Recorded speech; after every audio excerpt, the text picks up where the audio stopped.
All right, let's go ahead and get started. This is going to be a much more kind of informal type of thing. Feel free to ask questions along the way. I will go ahead. I want to give this disclaimer that I never proclaim to be the smartest person in any room.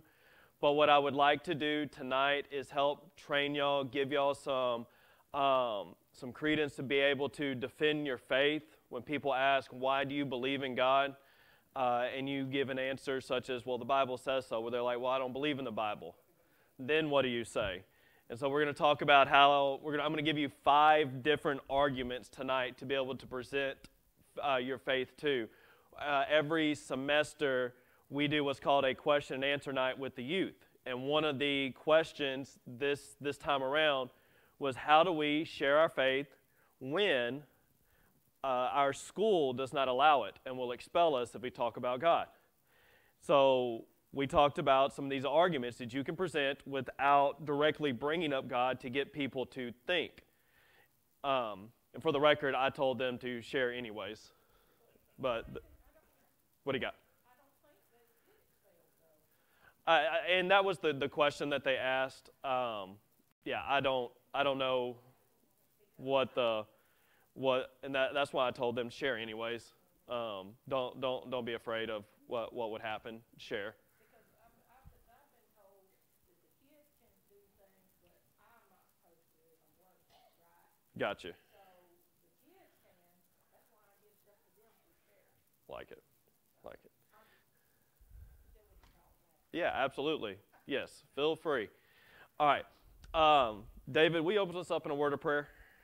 Heavenly Father, we just thank you for this time to be here. Father, we just thank you for Brandon and what he brings to this church. Father, we just pray tonight that you be with him, give the word today as he opens up this discussion on apologetics.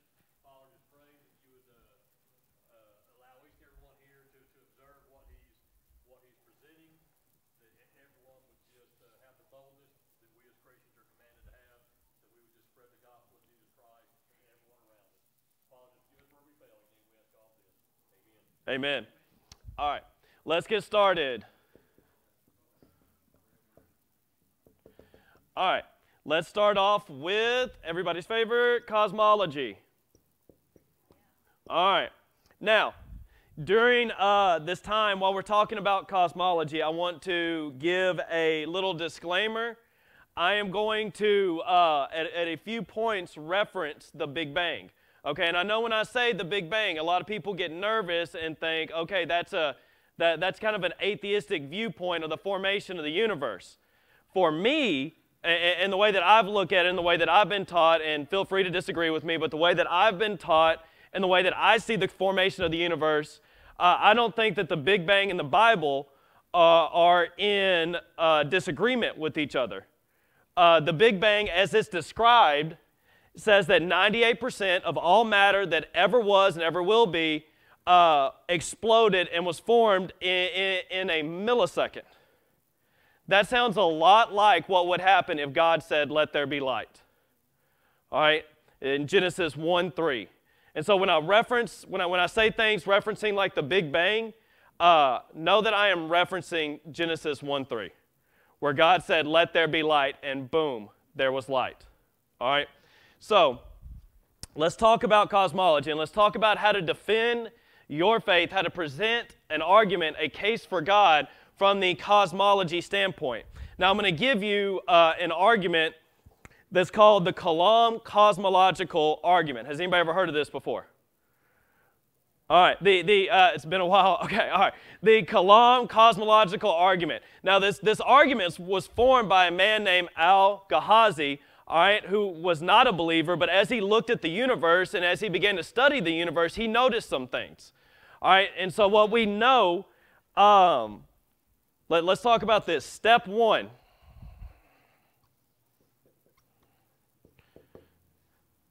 Everything that has a beginning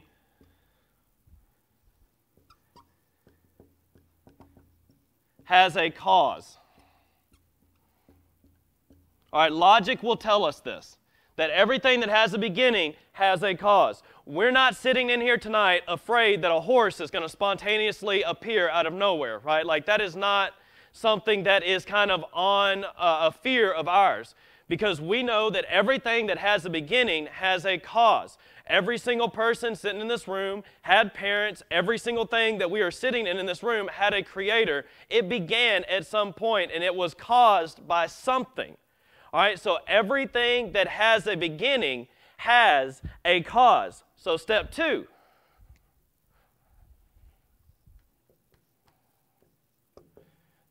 The universe has a beginning. All right, now this is a relatively new concept. All right, within the last 100 years, this has kind of been scientifically proven. All right, that the universe has a beginning. Aristotle and all the kind of older philosophers taught that there was an eternal universe and that the universe was static. However, in the early 1900s, when Albert Einstein started developing his theory of relativity, and he plugged into his model a static universe, which is a universe that has always began that has always been and was not expanding, not moving, it was just static. When he plugged it into his models, it would not work. And so what they found out over time, all right, and Einstein actually had to shift some numbers in his models, what is called the fudge factor. He had to fudge some of the numbers to be able to get it to work, all right, and so what we found out over time is that the universe is expanding. And so we're not in a static universe. We're in a universe that is expanding. And so if we're in a universe that is expanding, that is gradually getting bigger, at some point it had to have a starting line. All right, we had to start at some point. Stephen Hawkins, everybody familiar with Stephen Hawkins? All right, Stephen Hawkins a believer? No, not at all. All right. But Stephen Hawkins says that almost everyone now believes that the universe and time itself had a beginning. All right, and so this is what we believe. This is what the major scientific minds of our generation, atheists and theists alike, we have discovered that the universe had a beginning. And so we know that everything that has a beginning has a cause. And what we know now is that the universe had a beginning. So step 3, anybody want to guess it? So if everything that has a beginning has a cause and the universe had a beginning, therefore the universe has a what? A cause. All right? So the universe has a cause. Something caused the universe to come into existence. All right? So we know that everything that has a beginning has a cause. We know now that the universe has a beginning, therefore the universe has a cause. And so what scientists and philosophers are trying to figure out is the unidentified first uncaused cause. What caused all of this that we're in, that we see, to come into existence? There had to be an unidentified, uncaused first cause for everything to come into existence. Now, there's a lot of theories out there about what is doing this. One of the big ones right now is a primordial soup. You heard me, okay? It is a primordial soup. Well, then, when we get the primordial soup, we're still left with the question, what caused the primordial soup? Where did it come from? Now, let's go over some characteristics of the uncaused first cause. Whatever it is had to create space, time, and matter. So whatever is the uncaused first cause, it has to be spaceless, it has to be eternal. To create time, you cannot be in time, and it has to be immaterial, not controlled by matter. Not only that, it has to be personal, because we have life formed where we have personal relationships. It has to have freedom of will, and it has to have enormous power.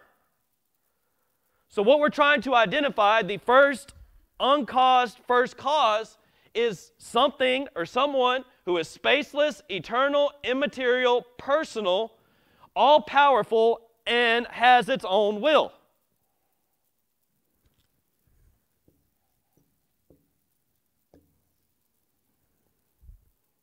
God.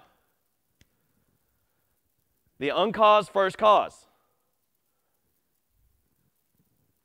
You might know what Occam's razor is. It's a scientific method. The simplest explanation is often the correct one. All right? The fact that I have shoes on my feet. You could say, oh, well, maybe he fell off a building, and as he was falling off the building, two birds came in and swooped in and put the shoes on his feet as he was falling, and then they grabbed him and they flew him here. No, it's ridiculous. The simplest explanation is I put on my shoes, right? So the simplest explanation is often the correct one.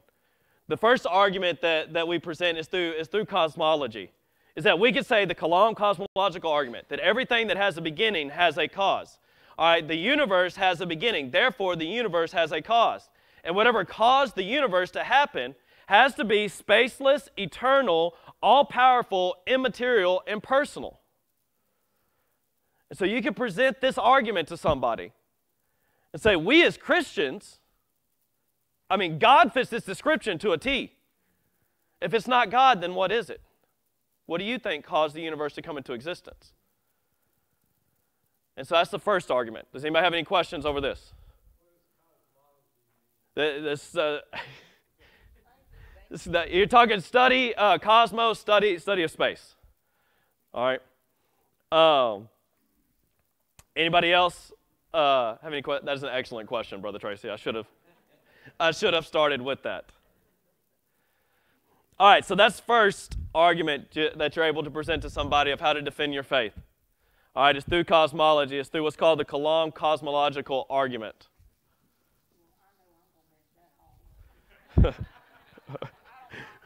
Right. I got other stuff besides science. It is being recorded. The Garden version, something caused the universe to come into existence. What was it? So that's what we know. We know through science that the universe is not eternal. Something caused the universe to come into existence. What was it? And so that's kind of the Garden version of it. All right, let's talk about the next one. That was number one. Here's number two, fine-tuning.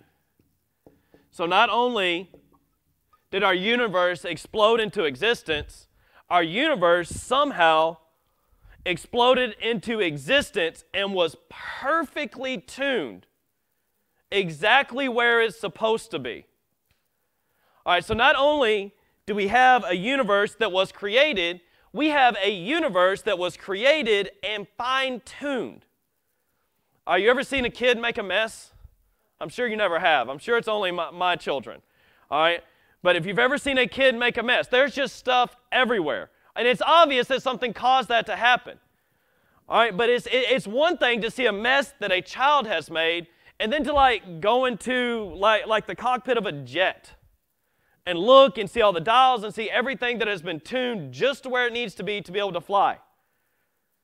And that's kind of how our universe is. It's not just exploded into existence and filled with chaos, there's order. And everything is fine-tuned exactly where it needs to be for our universe to exist. Let me give you some examples. Our universe has the right amount of matter. For some reason, we have the right amount of matter in our universe. If we had too much, the universe would collapse on itself. If we had too little, stars and planets would not be able to form. The amount of our matter in our universe was precisely tuned to where if we had a dime's worth of matter one way or another, our universe would not exist. But for some reason, our universe exploded into existence, and there is a perfect amount of matter. The odds of this, by the way, is 1 part in a trillion. The odds of that happening. Okay? our strong nuclear force, which holds all nuclear atoms together. And how we are able to form our atomic table and our table of elements is precisely, get this, is precisely tuned to exactly where it needs to be. If we dialed the knob one way in another direction, in either direction, where we had a little more or a little less strong nuclear force or a little more strong nuclear force, no universe. All right? Let me give you another one. Our gravitational force to our electromagnetic force is fine-tuned to 1 part in 10,000 trillion.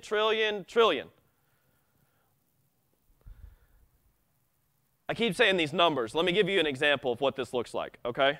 Y'all know how big a dime is? All right? If you took a dime and you took enough dimes to cover North America, all right, so you had enough dimes to cover North America. Not only that, you had enough dimes covering North America and stacked all the way to the moon. And let's say I painted one red, 1 dime in that stack. Painted one red and placed it in. And let's say I blindfolded Derek and told Derek to pick a dime out of that stack. The odds that he would pick the red dime is the same odds to our gravitational force being tuned to the electromagnetic force. It's the same odds. But for some reason, both are exactly where they need to be. Here's my favorite one. You know how many planets there are in all our solar system and everything, and in our galaxies and our universe? There's so many. However, science has found out there are 322 things that need to happen for life to exist on a planet. You need to have the right amount of gravity, right amount of hydrogen, oxygen. All right, you need to have tectonic plates working so that your planet is not just covered in water. You need a moon to be able to control the tilt so that you would have seasons and that you wouldn't freeze or burn to death. You need to be the right amount of distance from a star. You need to be in a spiral galaxy. You need to have a planet like Jupiter or Saturn in your solar system to intercept incoming comets and meteors to protect you, that act as bodyguard planets. There are 322 things that need to happen. However, what we know is Earth, for some reason, is the only planet that has all 322 things. There's not one other planet that fits the description as Earth. It has all 322 things. The odds of one planet having all these things are 10 to the 304th power. All right, if you're not a mathematician, that is 10 with 304 zeros behind it, is the odds of one planet. But our planet, for some reason, has all 322 things working just right for us to have life. The odds of this happening. Okay. Miss Jill, I'm assuming you are a poker player? Okay. And I usually win. Okay. Miss Jill, do you know what this is called? Not just a straight. Royal flush. All right. Royal flush. And listen, let me give this disclaimer. I don't advocate for poker. I'm not telling you to gamble. All right. I need to give that disclaimer now. Okay. Not doing that. However, Miss Jill, do you know what the odds are of getting a royal flush in poker is? It's 1 in 650,000. So if you just decided you were going to dedicate your life to poker, every 650,000 hands you would get a royal flush. That's what the odds show us, okay? Now let's say me and you are playing poker against each other, which I do not advocate, all right? But me and you are playing poker against each other, all right? I deal your hand, you look at your hand, you got 2 pair, you're like, okay, that's a pretty good hand, you go in against me. I'm like, okay, I call, and I lay down, and I got a royal flush, all right? Yeah, okay, so hang on. You're going to wonder why I cheated, right? All right, let's start. Okay, and you shake it off. You're like, man, that's crazy. I've never seen that before probably. What are the odds? And so we deal. I deal your hand. You look. Oh, man, you got like a full house now. You got 2 and 3 of a kind. Okay, you're going all in. You got me. And I flip over again. A royal flush. What do you say? You know I cheated. All right. Taking it off the bottom of the deck. Why do you assume that I cheated? Well, because if the odds were that great for one, they'd be twice that great for two in a row. There's no way that could happen. The 10 to the 304th power number that I just mentioned of all our Earth for some reason having 322 things is the equivalent of me and Jill sitting here playing poker against each other and me getting 28 royal flushes in a row. You're naturally going to assume I had a hand in that, right? There's no way that that happens without there being a hand involved. For you, exactly, yes, exactly. But listen, somebody to just say that our world just happened by chance is the equivalent of somebody sitting there having 28 royal flushes going against them and being like, man, it's just not my day. Cards just working against me today, right? There's a hand behind it. And that is just, that's just the earth. If you started combining the odds of everything being exactly the way that it is, you can assume there was this quote. I want to read this to you. This is Quentin Smith. He's a scientific a researcher, but he is an atheist. And he says, the most reasonable belief is that we came from nothing, by nothing, and for nothing. I'm sorry to say that is moronic. I cannot look at the fine-tuning of the universe and say that just random chance. Everything just came together after everything exploded into existence. Everything just came together and works exactly how it's supposed to be. And if one of these dials, whether it's the hydrogen that we have in our universe, whether it's the 322 conditions, whether it's the carbon dioxide, whatever it is, all these dials for some reason are tuned exactly where they need to be. And the odds of each one of them are astronomical. Put them together and you can't even calculate it. But for some reason, our universe is finely tuned and exactly where everything needs to be. There's a hand involved. All right? So that's the second argument. Candace, I'm going to get out of science. Okay. All right, let's talk about morality. All right? Let's talk about morality. Oh, yeah, praise God for the rain. Yes. That was awesome. All right, let's talk about morality. In our world, for some reason, we have what's called objective moral values, which means we have a baseline understanding for some reason of what's right and wrong. All right, we have a baseline understanding for some reason of what's right and wrong. All right, if Miss Gail was to just get up for some reason, walk up on stage and kick me in the shin, all right, I did nothing to deserve that in this moment. Hopefully, most of y'all would be like, Miss Gail, you shouldn't do that, right? Like that was wrong. We have a baseline understanding of what's right and wrong for some reason. My question is why? How do we determine what's right and wrong? Where do we get morality from? If there is no God, Dostoevsky says, if there is no God, then everything is permissible. And he's right. If there is no God, then there's no morality. Everybody gets to be their own judge of what's right and wrong. And if my right hurts you, it doesn't matter. Because it's what I think is right.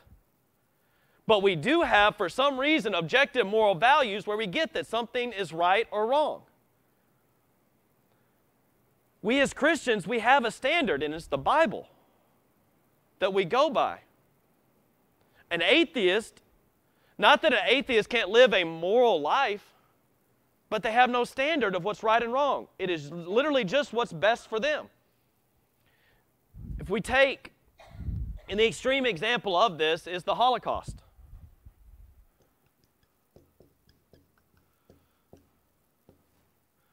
Let me ask you a question. Holocaust, good or bad? Bad, correct answer, right?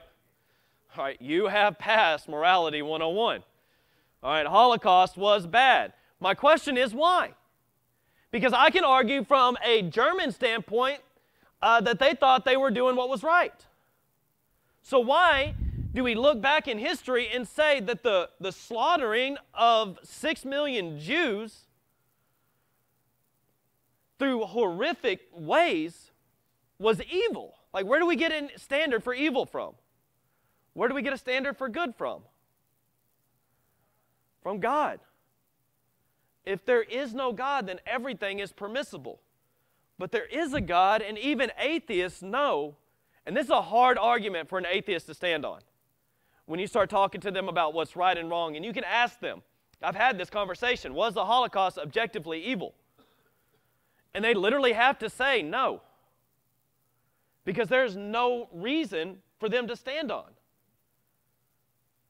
If there's objective moral values, there is a God.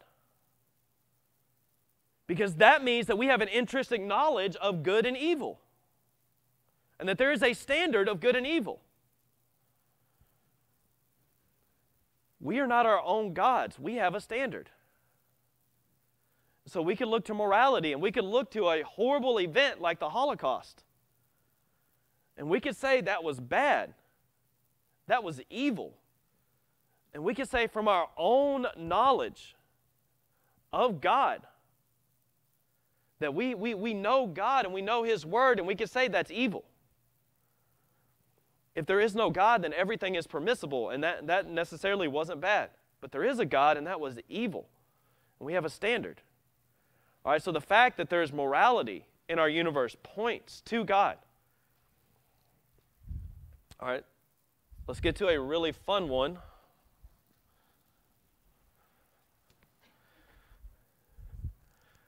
This is my favorite thing to talk about. Jesus. Okay? Let's talk about Jesus.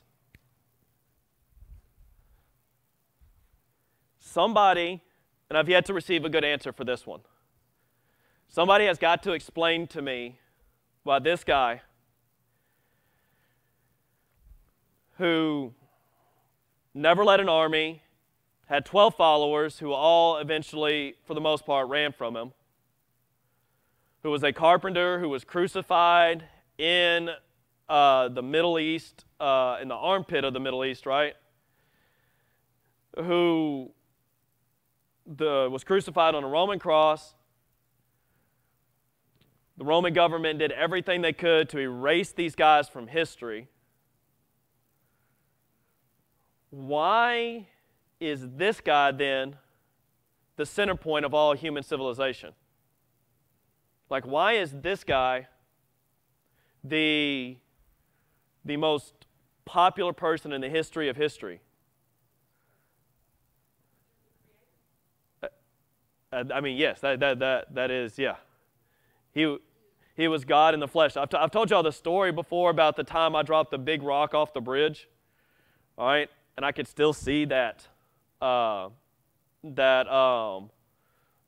impact, and then I could see the wave, and it was a still day on the lake, and I could see the waves for what felt like miles. And if God entered His creation, there would be ripple effects. For some reason, this guy, anybody want to guess who's had the most songs written about them in history? Jesus. About movies? Jesus. About screenplays?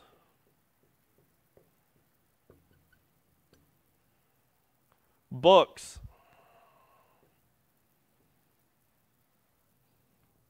Jesus. All throughout history. More songs, more movies, more screenplays, more books. If you look up on the IMDb top 200 artists of all time, 190 of them have written songs about Jesus. For some reason, this guy is the most polarizing figure in the history of history. And the reason we know as Christians is because He was God in the flesh and He rose from the dead. So let's talk about that for a second. Let's talk about the resurrection. Does anybody hear minimal facts? All right. A minimal fact It's backed by strong research, strong historical evidence, and it's agreed upon by experts, theists, and atheists alike. All right, so when it comes to the resurrection of Christ, there are 5 minimal facts that we can look at. All right?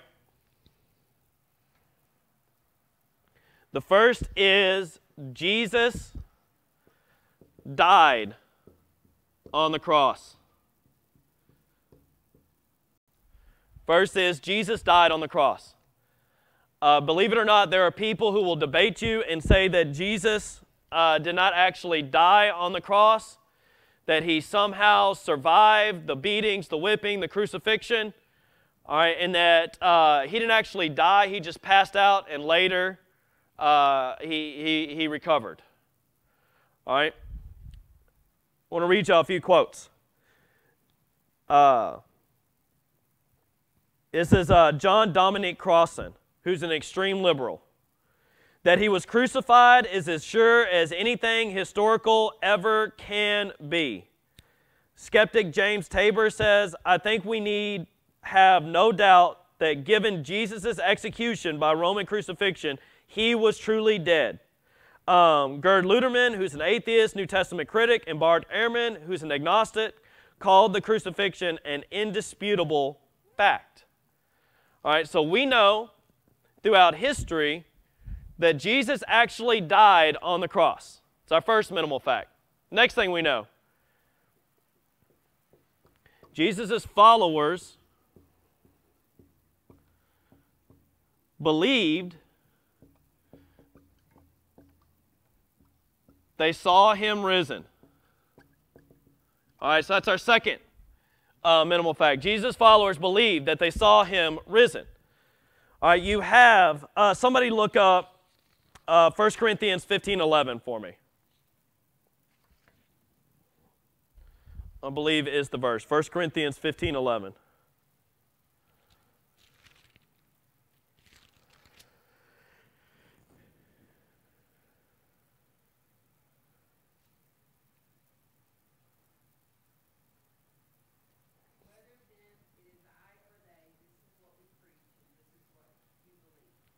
All right, so this is Paul talking.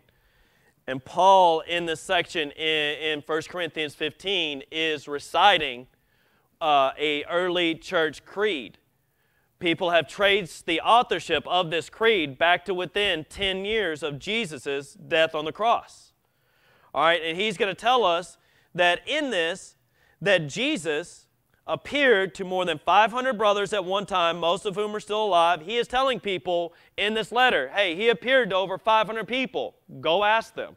He gives specific example. He appeared to James. We'll talk about in a second. Then he appeared to the apostles. All right. So Jesus' followers believed that they saw him risen. All right. So we have accounts written down of Jesus' followers believing that they had saw him. Now, there is not any documented mass hallucinations. All right, meaning that if we were talking about camping earlier, let's say all the men in this room, we went camping, and Ed was like, hey, I found these berries, we need to eat these. And we ate these berries, and they all made us sick, and we woke up, and we hallucinated, and we saw different things. There is not an instance throughout history where people have mass hallucinated, meaning they have hallucinated and saw the same thing at the same time. There's instances where people have hallucinated, all right, and seen things, and there's also instances where people have hallucinated and seen things that they want to see, right? But there's never been an instance throughout history where people have had mass hallucinations. And not only that, all the disciples who made this claim that they saw Jesus risen from the dead, anybody know what happened to them? They were martyred. They were killed. They went to their death in very gruesome ways. We're talking about crucified upside down, thawed in baths of boiling oil, speared, skinned alive. All right? I saw a quote that said, liars make terrible martyrs. All right, liars make terrible martyrs. Not a lot of people are going to be willing to die for a lie, or even die for like a half-hearted truth. If it became illegal, listen, I haven't eaten there yet, but I'm so excited about the McDonald's in Groesbeck. I haven't gotten a chance to go by yet. I've heard nothing but negative things. I'm going to be my own judge. But if it became illegal by death to eat at McDonald's, guess where I'm not going to go? I'm not going to McDonald's, right? That is not worth dying for. I'll convert to Whataburger, right? It's not worth dying for. But Jesus' followers not only believed they saw him risen, but were willing to go to gruesome deaths because of what they saw. It's really hard to hold together a lie. It is really hard to hold together a lie. Anybody ever heard of Watergate? All right. You had 12 of the most influential people, powerful people in the world, and within like 3 weeks, they had all folded. You're telling me that these guys were able to hold it together. And here's the thing. If me and Richie, like we were holding a lie in for some reason, all right, we each had a lie. Mike, I know, minister of the gospel. I'm doing terrible things. Okay. But if we were holding together a lie, but we were separated and had no means of communicating, and we had promised to hold this lie till our death, and I was about to get killed because of this lie, I would have no way of knowing if Richie had sang like a canary or not, right? I would have no way of knowing that. And so it would be really easy for me to be like, no, it's a lie, I'm out. The disciples were scattered and yet still willing to die because they believed they saw the risen Savior, and they did. So that's our second minimal fact that we know. Again, people are not going to debate you on these. People are naturally going to agree with these things if they are actually smart and done some research. Okay? All right. So next one. We know that Paul, who was Saul, converted. What was Paul's conversion experience like? Who did he see? Jesus. Sees Jesus. Has this radical conversion where he goes from killing, persecuting Christians, reading through Acts right now. Sees Jesus, has an encounter with Jesus, gets blinded, right? And becomes maybe the greatest missionary the world has ever seen. And Paul's conversion is not just recorded in the Gospels and in the book of Acts with Luke being the writer. We have Clement of Rome, Polycarp, Tertullian, Dionysius, and Origen, who writers at that time, we have works telling us that, hey, this guy named Saul of Tarsus all of a sudden became Paul, went from persecuting Christians to now being one and willing to go to his death because of it. Why? If Jesus did not rise from the dead, why? Why did this guy do this? What did he have to gain? That's another thing about the disciples. I've heard it said if you're going to hold together a conspiracy, it's for one of three reasons. It's sex, money, or power. Disciples had none of that to gain. Paul had none of that to gain. But for some reason, changed. Next, James, the half-brother of Jesus, converted. You get accounts in Mark and in John of James not believing his brother or saying that his brother has lost it. Then you get to his letter. You get to 1 Corinthians 15 that says that Jesus appeared to James. Then you get to James chapter 1 where James is no longer calling his brother crazy. He's calling him Lord. And he's willing to go to his death because of it. Why? And then lastly, this is the best one. There was an empty tomb. No body of Jesus was ever produced. If there was a movement started based around the fact that this guy had risen from the dead and he hadn't, what would be an easy way for the Roman government to stop it? Bring him out. Here, we'll show you. He's right here. Parade his body through the streets. There wasn't. No body of Jesus was ever produced. And this is crazy because he was buried near Jerusalem. The spread of Christianity started in Jerusalem. It would have been real easy to disprove it.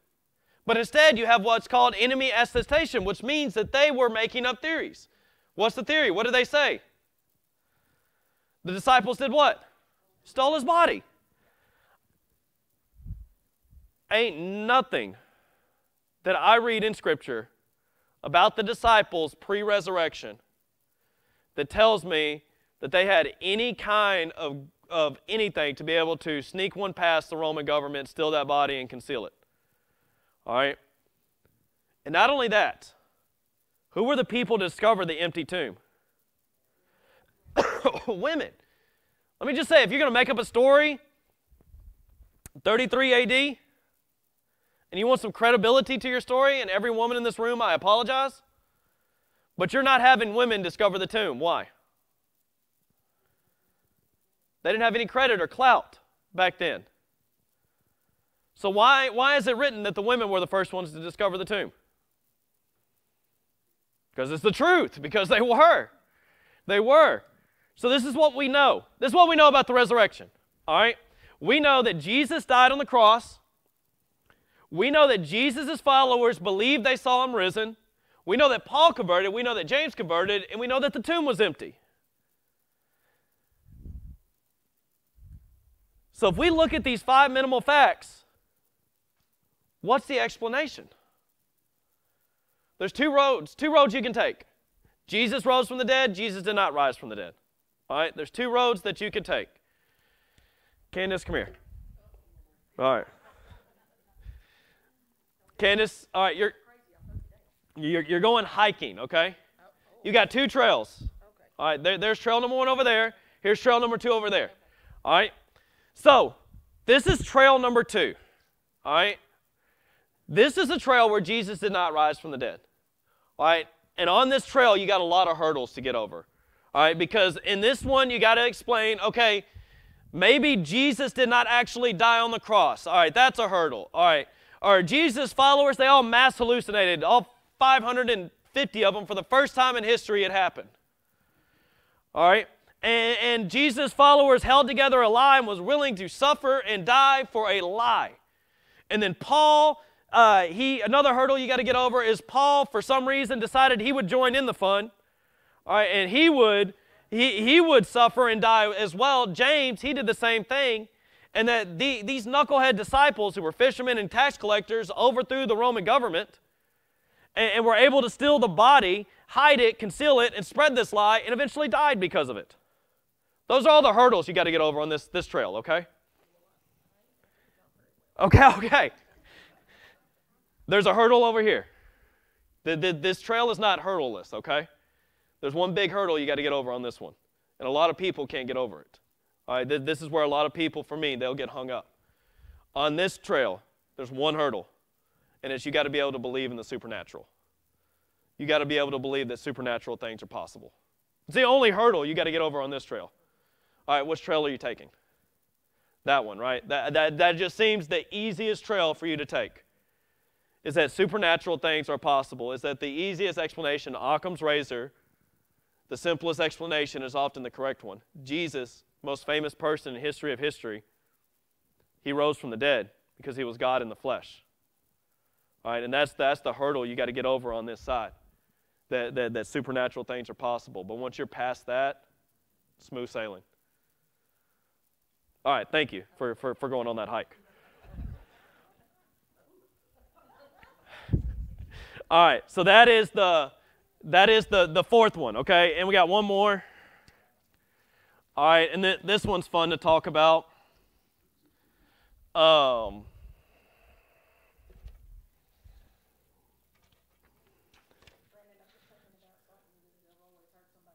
right ahead.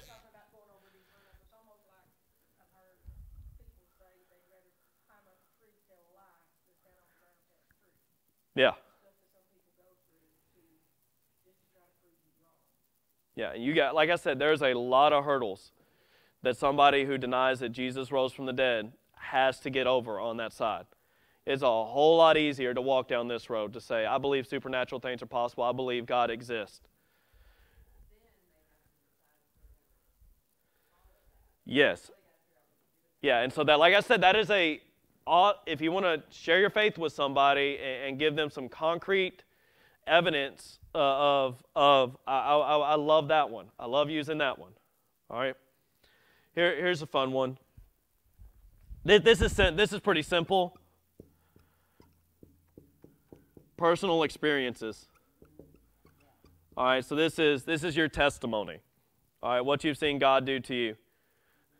I've encountered people in my years of sharing my faith, and I have presented the gospel, I have presented evidence, and I've had people just straight up deny me, call me a liar, and I'm like, it's truth. And you'll have people that will argue over anything and say that something's not true. You know what nobody can argue with? Your testimony. What God has done for you. One of my favorite people to watch right now, I follow him on Instagram, is a man named Russell Brand. Me and Brittany were talking about him earlier. Does anybody know who Russell Brand is? Yeah, he's a recent convert to Christianity. He was an actor, an influencer, I don't even know how to fully put into terms like the movie that he did, the stuff that he said, the stuff that he believed. And God was just like, you're mine. And he's been converted to Christianity. And if you follow this guy and listen to this guy, Brittany sent me a video of him talking today, and it is just insane to see what God has done in his life. So how do you explain that? How do you explain somebody who has all this fortune, fame, at the top of their game, making movies, earning millions and millions and millions of dollars, and now they've had this radical change. They're following after Jesus. They're not getting those roles anymore. And they've kind of thrown all that away to follow Jesus. Oh my gosh, yes. Yes, he did. Homework, if you want any homework, listen to that prayer Russell Brand prayed for our nation. It was unbelievable. YouTube. Evel Knievel. Y'all remember Evel Knievel? Evel Knievel was a womanizer, a partier. All right, who did some time, I know this is crazy to believe, did some time in the hospital. All right, did some time in the hospital, and while he was laying in a hospital bed, he said the voice of God came to him, told him that I have saved you more times than you can imagine. You need to surrender your life to me. And so he converted. He began to research who that voice was, what he heard, began to research, surrendered his life to Christ, and unfortunately, within a year, he passed away. But if you go to Evel Knievel's tombstone right now, there's a message written on his tombstone. It says, believe in Jesus Christ. It's written on his tombstone. How do these people, and I know we're sitting in a room with believers, I'm sure each and every one of you could share a story about how God has changed your life. The percentages kind of add out to about 94 million Americans report having an experience they cannot explain. How do we explain that apart from God? Or 94 million people say, I've had an experience in my life that I cannot explain. Whether I was healed, whether I was miraculously saved, whether something happened that I don't understand. How do we explain radical change,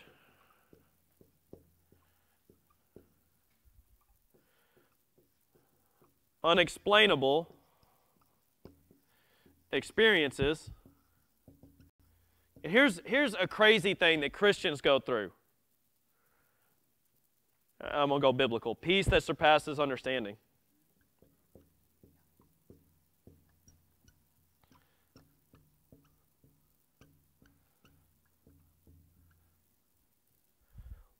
I've seen so many believers go through some of the worst things that this life could possibly throw at them. Whether it's lose a loved one, get a diagnosis they weren't expecting, and still have peace. Like, if there is no God, where does that come from? How do you explain that? How do you explain peace and joy when everything logically is telling you, woe is you, sit down, curse the universe? But for the believer, we know that to live is Christ and to die is gain. Brandon, I had the biggest peace when my brother passed away. I had peace that was just, I mean, that's what we're talking about. That's probably my first experience with that. It was so unexplainable. But I knew where he was. Amen. I knew God was, I mean, and that's, I use that a lot to try to show people that he helps you through those hurtful times. And that's an amazing thing to use. Because that's something that God has done that no one can explain. That, you know, the night that me and Brittany lost Shepherd, it was at Providence Hospital, and we had just said our goodbyes, and I went to take a walk. And as I did, I have this photo saved on my phone. But as I go through the elevator, walk around the hall. And on the wall is this verse, Philippians 4, 6, and 7, that the peace that passes all understanding will guard your heart and minds in Christ Jesus. And it's true that Christians go through these experiences where they experience radical change, that they have these unexplainable experiences, whether that's a healing, the hand of God moving something, whatever it is, and they have this peace and joy in the midst of chaos. And I'm sure each of you has a story that you could share that falls into one of these categories. So, point of tonight, as we start, and I didn't talk about everything. There's so many other things we could talk about. We could talk about DNA. If you want to talk about how DNA is formed and shaped, I mean, it begs a creator and a designer for DNA. There's so many other things that we could talk about. But as you start stockpiling the evidence, if we made a case, we could say, okay, we know that the universe has an uncaused first cause. Something created the universe. We know that the universe is fine-tuned. Something tuned the universe. It is for some reason exactly where it needs to be. We know that from history will tell us that Jesus, he died on the cross. His believers believed they saw him. We had Paul and James convert to Christianity and go to their deaths, and the tomb was empty, that there was never any body found. And we know that our universe has morality. We have an intrinsic knowledge of good and evil. And we know that the followers of Christ, for some reason, they go through radical change and unexplainable experiences, and we have this peace and this joy that we can't explain and don't understand, but it's there. And listen, I'm going to take the evidence at its face value and say that there is a God and he is worth following. And I highly, highly encourage y'all to take one of these arguments and share it with somebody this week who needs to hear it. Somebody may be walking through something you've walked through and they need to know how to get through it. They may need to know how God got you through it. You may talk to somebody who is extremely scientific and has a scientific mind and is saying, okay, well, I need scientific evidence to believe that there is a God. Well, let me tell you about the Kalam cosmological argument. Let me tell you about the fine-tuning of the universe. So I encourage y'all to ground your faith and be able to share. We got like 6 minutes. Does anybody got any questions over anything or anything that they would like to add or to say? Tracy, what do you got?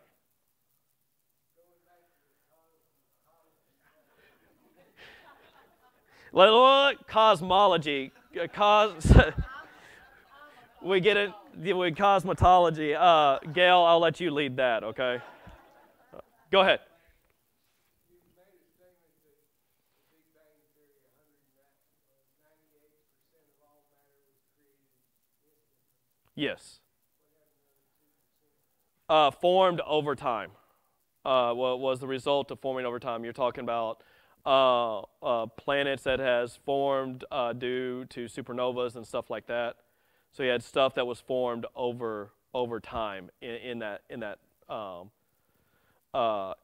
thing. That would also explain why God did not create everything on the first day, and that throughout the course of the next 5 days created the rest. And let me just say, I want to give because you got to be careful with the cosmological argument, because sometimes people will say, okay, well, everything has a beginning, has a cause. What's God's cause? Who created God? The argument is not everything that is has a beginning. It's everything that has a beginning has a cause. God doesn't have a beginning. He's eternal. He was the first uncaused cause. So people will try to turn that argument on you from time to time. Be careful with that. But know that's the counter to that. God always has been. He's the first uncaused cause. He doesn't need a cause.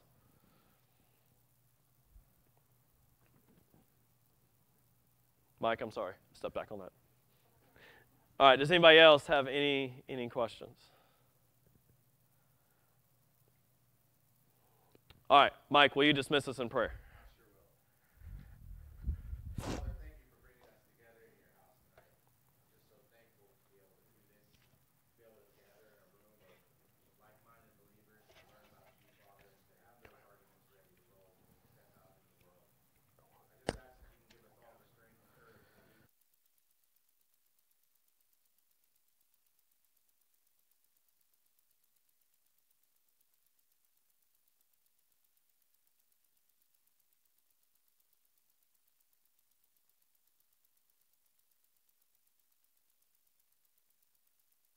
Man. Hey, can I ask a question real quick? I geek out over stuff like this. Like, I love stuff like this. If I did another one like how to share your faith with people of other faiths, would that be something y'all would be interested in? Okay. All right. Okay. Well, there is the Church of the Flying Spaghetti Monster, and so I haven't encountered anybody from that belief yet. I really hope to someday. But yeah, okay, that was what I wanted to know.